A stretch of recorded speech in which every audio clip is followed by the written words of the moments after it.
Good morning. Good morning. Welcome to my channel. My name is Emmy from Emmy Evolving. If this is your first time, thank you for joining me. Please do subscribe to my channel, turn on that notification bell, and join me every time I'm live. So, right now, we're going to be doing a ClairTarot reading for Sagittarius, Sun, Moon, Rising, and Venus for the first half of the month of May. Okay, this is going to be rough and raw. That's going to be a rough and raw reading. Okay, all right. And when I say rough and raw, all these cards popping out, just calm the hell down, Sagittarius. Calm down. All right. Oh, well, shit. All right. Let me shuffle the cards again. Let's go ahead and do this. So just tapping into that Sagittarius energy for the first half of the month of May. It's almost like you're at a stalemate or something. It's like the energy's stagnant. What's going on? It's almost like you're in a holding pattern. What is this about? Let's see.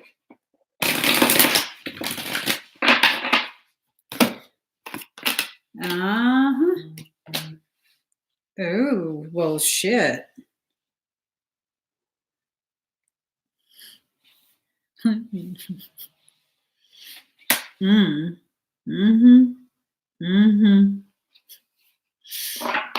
Okay, here we go. Here we go. All right, so card number 14, going beyond normal. Now, you've been really lost in thought. You've been really, really silent. The key to your happiness is by speaking, communicating, okay? You need to hold it together. You really, really do. All those buttons, all those layers, you're kind of in a phase of like unraveling on so many different layers. And it's not necessarily a bad thing. It's not necessarily a bad thing. You just have to be cognitive of what's being stripped away from you and what you want to keep with you, okay? What should stay with you.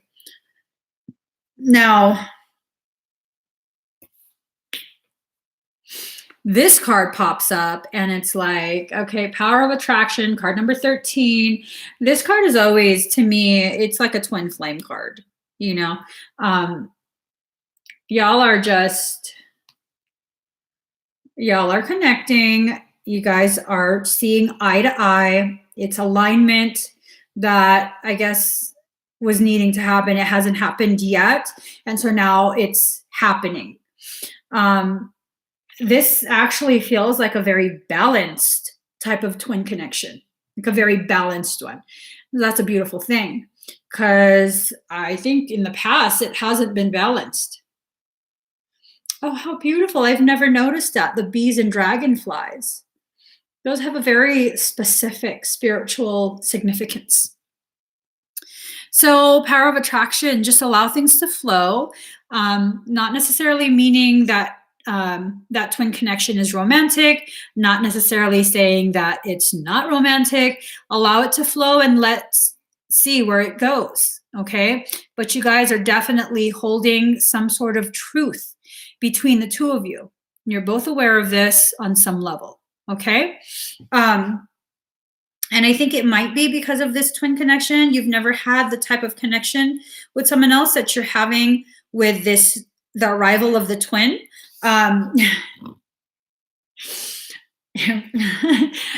They got you in a fetal position.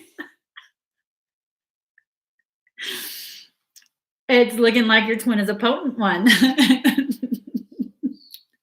Restore and replenish.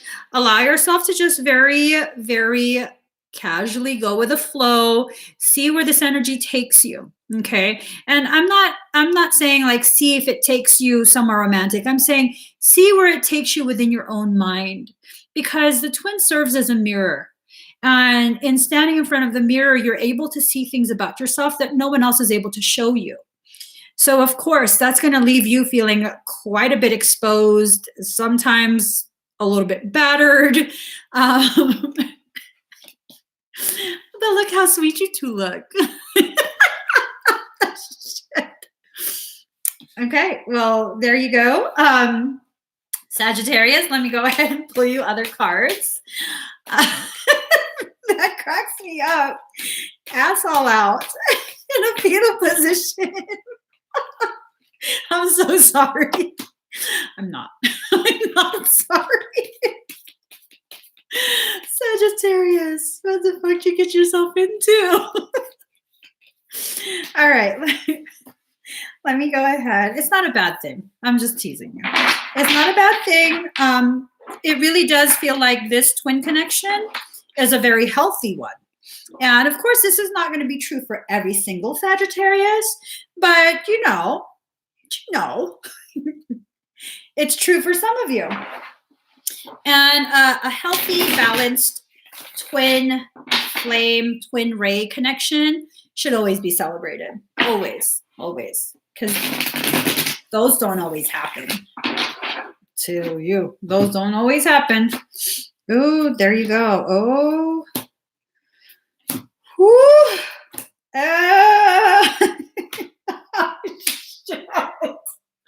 What the fuck, Sagittarius? What happened? What the fuck happened?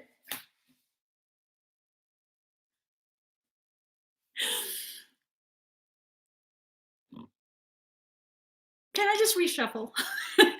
Can I just put the cards back and reshuffle? Because this is just bullshit. I was all happy about your new connection and everything, and then look at all this shit. Three of Wands, there's interference, magical interference. There's something outside of that sacred. I'm about to do some energy work to help y'all out because this is bullshit. Okay, so there is a factor that is now making itself known. It became aware of this, and so it came forward and was like, nope, we're going to cock block that. Cock block that. So it tried to cock block, and then Justice card came up upside down, and now all this fucking bullshit is happening. Mother of Swords came up, and I'm assuming it's your twin, and she or he is like, we're not letting this shit slide. This is bullshit because there's interference, and then oh my god, and then whatever was starting. That's not the worst of it. That's not the worst of it. Not only did that lover's cup empty, that shit was followed by whoosh, everything on fire. Fucking shit. I'm scared to pull more cards. I'm scared to pull more cards. I'm not even joking. Michael, don't let Sagittarius get fucked up more. Which deck should I pull from so we can make this a harmonious? All right. No, I don't know. I don't know if this is going to end harmoniously. I have to see. Now I'm super duper curious because this is some bullshit. Woo-wee. Your happy ever after just got fucked. Oh my God. Okay. Okay. Calm down, Emmy. You ain't even Sagittarius. Calm the hell down, girl. You ain't got no Sag in your chart. Okay.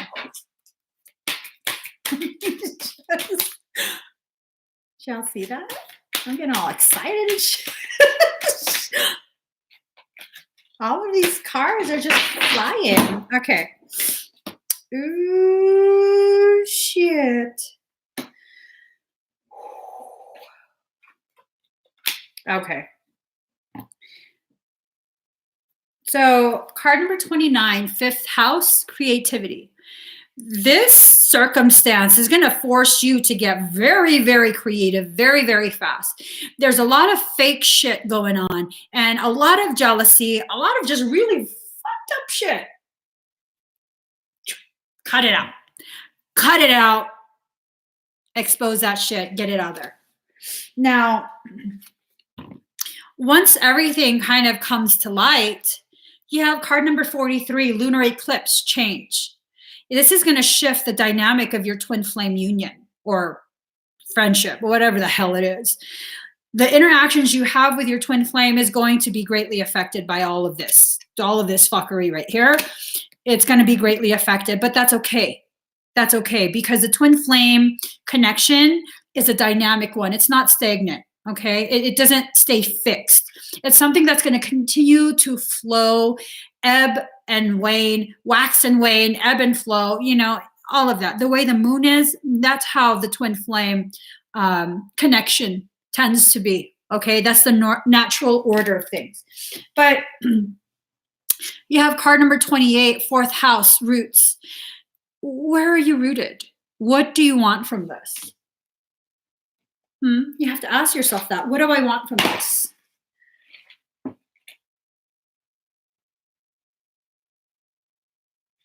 Hold on. I love you as certain dark things are to be loved in secret between the shadow and the soul. Oh, Neruda! I love Pablo Neruda. I love you as certain dark things are to be loved in secret between the shadow and the soul. I love it. Your question may somehow be rooted in the past. The fourth house is ruled by the moon and governs the feelings, all the ways we are touchy and emotional, dreams and our soul yearnings. So it signifies the home. Are you trying to return back home to the twin? Is the twin your home, your sanctuary? Is that where you feel the safest? Because if that's the case, then you're going to have to fight to keep that shit together. You definitely are. You're going to have to, you have a fight on your hands. Ooh, see. And if you can balance this really intense energy of like push and pull, Libra, I balance. Look at those two. Well, boom, chicka, wow, wow. So it's not all lost. You just have to make sure that you know what it is you're trying to do. What's your end goal? So all my life, my heart has yearned for a thing I cannot name. If that's not a twin flame card, that sure is now. Don't go it alone. Linking up with a partner will serve you best. So this means you're needing to connect with that, I guess, that twin flame.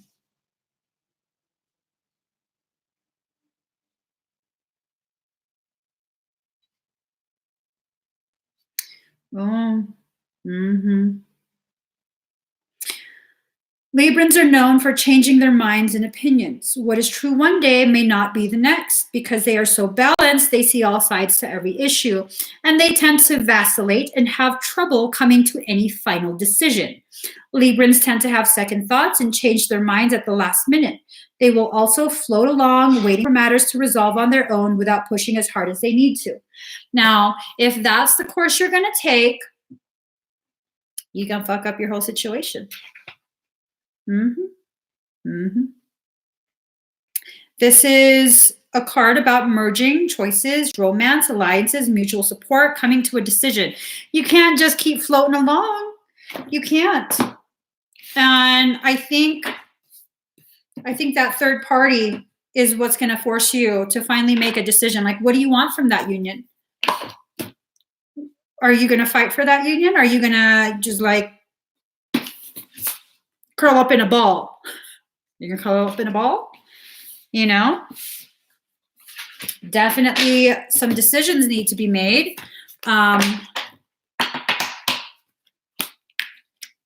This deck. Okay. I'm told put that deck down and pick up this deck. Okay. Sagittarius knows what it wants today. Good morning, Jessica. Robin, a lot of weird things have been happening. Let's see.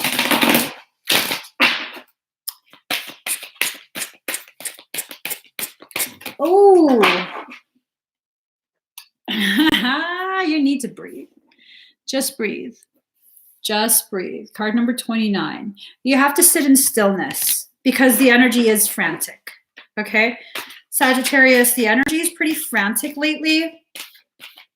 I think maybe you're starting to become aware of the presence of a potential twin. And what's going on is it's kind of freaking you out. It's kind of freaking you out. I don't blame you. Twin shit can be freaky. Let's see. Oh. Yeah. These cards are all so telling. I kind of love it, actually. All right. So now that you've taken time to breathe, we're going to start talking about how the first half of May is about the fates. This is something that's been destined to happen even before you came into this life. This is something you agreed to. This is something that will greatly affect the course of your life for forever. This is intense shit. This is intense. I knew y'all were intense today. Give me fucking anxiety. Building blocks. Sagittarius, what exactly are you trying to build? If you don't know, then you need to take a moment to pause and breathe and figure out what you're trying to build and with whom. That twin flame connection, the honeycomb is one of the strongest, most solid shapes that you can use in building. It's a very fortified structure if you build it like a honeycomb. So what are you going to do with that fortification? Are you going to create a sanctuary for your heart and soul within another? And this doesn't necessarily have to mean that you're going to get romantic. This means an acknowledgement that your twin is the home and sanctuary of your soul, that they can be a safe space for you, that you can choose to be a safe space for them as you guys travel this path together. Now, they are the yin to your yang. They are the complementary darkness to your light, the feminine to your masculine. These are all pointing to a very solid, very, very solid twin connection. I think your twin might be a water sign. To the sea. Card number 7, to the sea. Open waters. This tells me you're going to go out and sail to them. You're going to meet them halfway. You're going to go out to the deep ocean, and they're going to come up from their deep trenches and meet you halfway. And once you guys reconnect on this level, they'll be able to take you down to the depths without fear of drowning in their waters, because they'll have your back. And that's a beautiful, beautiful thing. This is actually a really beautiful reading. I'm surprised. I'm kind of satisfied. I'm kind of satisfied. I like this. I like this a lot. I like this a lot. I was not expecting this. I was expecting a lot of fuckery, to be honest. I think it was you guys. One time there was a demon in the cards. I was like, how dare you, Sagittarius? How dare you? Okay, let me get you guys another card. Oh, there you go. There you go.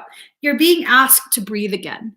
Did I not just say you're going to sail out to open waters, and that your twin will rise up from the deep and keep you safe? Card number 22, divine guidance. And it's asking you to breathe. Breathe in the essence of who they are without fear of being consumed by what you're inhaling. That is a very, very potent message. That's so potent. It's making my nose. Oh, you got 3 cards? Okay. Well, shit. This is very like, what the fuck? That's the most annoying sound. Card number 48, unexpected. So you're going from a mundane existence, and as a twin arrives and, you know, you guys reconnect, they're taking you to somewhere completely unexpected, a very magical place, full of color, full of vibrancy, overflowing with magical life. And the number 48 is just such a significant number when it comes to twin flames. 4 is the number of self. 8 is the number of reunification. So you can still be yourself and be reunified without fear of losing who you are. Boom. If that is not a healthy twin flame pairing, I don't know what is. And then you have card number 35. 3 plus 5 is 8. Again, the number of reunification. And oftentimes twins are not equal. One is bigger than the other. One is stronger than the other. So 3 and 5 is a much more accurate representation of twins about to reunify. Now, this is about transform. Okay? There you are in a glass case. You've been stagnant this whole time. And with, I guess, his or her arrival, they come to set your magic free. Like, wow, is that a squirrel? No. Those are fairies riding on moths. Ain't that some shit? Why you gotta ride on a moth if you have wings yourself? Don't be so lazy. That's just, they're being lazy. Okay. So there you go. And look at that. Oh, lightning. Lightning. Wow. To me, that's very, very significant because it has that electric factor in it. I love that. I love that a lot, actually, like a lot. So now let's get to your poetry, because now I'm kind of over the whole, I'm over the niceness of the reading. You found your twin. It's going to be good. Yeah, you found your twin. It's going to be good. Well, not all Sagittarius found their twin. Some of y'all have found your twin, and it's going to be a healthy union. And for those who found their twin and fucked it up, well, you fucked it up. I don't know what to tell you. Yeah. For half of y'all, this is going to be a really beautiful, beautiful period. The first part of May really opens you up to the potentiality of reconnecting on such a deep level with a fractal of yourself that is going to help you to grow in such a tremendous way. It's beautiful. It really, really is. All my sarcasm aside, it's a beautiful thing. This whole reading is ridiculously gorgeous. It's a little too happy for me. There she goes. Card number 27, the angel Rasbar. There she goes with her wildflowers. Look at that. She's gonna whip you with her wildflowers. I'm just saying. I'm just saying. Tell me the truth, I asked love. What are you? I am the everlasting life, love said. I am the recurring joy of living. The master speaks of a den of riches where many precious jewels can be found. In abundance they lie, patient and yet ready to be claimed. Oh, shit. Go scoop them up, urges the master. The devoted ones look but cannot see. Where are these precious jewels, they cry, for we cannot find them anywhere. The master gazes lovingly at the devoted ones and responds kindly. In service, my beloveds, you shall find the jewels through service. For what is a soul but the finest and most precious of heavenly jewels? What is service but the scooping up of the soul that it does not lie lost? nor unclaimed, but instead honored for all its precious worth and beauty, tended to until it becomes vibrant as a flawless ruby, radiant with the joy of living. Your soul is asking you to scoop up your twin. Divine contribution is offered to those who wish to contribute to the world. The great beloved sees what's in your heart. What is it you wish to offer, and is saying yes. So you're being empowered to serve, to assist, to offer a genuine spiritual contribution to this planet, to become a sacred hand at work for the will of heaven. Such is the capacity bestowed upon the soul that is wise and filled with love and therefore desiring to serve. So then do not doubt yourself. You've been blessed with this by the Master to find the precious jewel of your own soul and claim it. Cast aside your doubts. Damn. I'm just saying. Damn. Sagittarius, you got a really ridiculously beautiful first half of May. Keep this shit up. I'm about to be a fan. We're going to do daily Sagittarius readings. If this is how it's going to be, yes, we shall do daily Sagittarius readings. I'm at a loss for words. This is so ridiculously beautiful. It's like every aspect of your life is falling into place, and the pieces that don't fall into place, you're very lovingly and gently repositioning things so they fit seamlessly. That's a huge indication of your capacity to grow and your desire to grow and your divine support in that growth. I mean, for heaven's sake, I guess you've found your twin. If you haven't already found your twin, you're about to. You're definitely about to, and that's gonna, damn. That, if all twin unions were like that, I'd be like, I love twins. I love twins. Not all of them are like that. So yeah, I hope this resonates with most of you. I really, truly hope this resonates with most of you. It was such a beautiful reading. Yes, a little bit heavy with the energy, a little bit dense, but that's just because you are allowing all these things that have settled deep into your core to rise up, to be cleared, so that you have space for that twin union to occupy. And that's a very beautiful thing. Very, very beautiful thing. It's going to leave you feeling a little bit raw, a little bit battered for some time, but you can handle it. It's worth it. It's absolutely worth it. So if this resonated with you, please do give a thumbs up, subscribe to my channel, tell your friends, find Sagittarius people, have them watch us and be like, oh my gosh, you're going to have an amazing first half of May. If it didn't resonate, I'm sorry. I'm sorry. I don't know what you're doing. I don't know what you're doing wrong. Change it. You don't have to change anything. I'm just messing around. So next, we're going to be doing Capricorn. Come back in a minute or two. I will be live again with Capricorn. That's my moon. That's my moon. And that's, ladies and gentlemen, the reason why I can be asshole-ish. All right, bye. See you in a few minutes.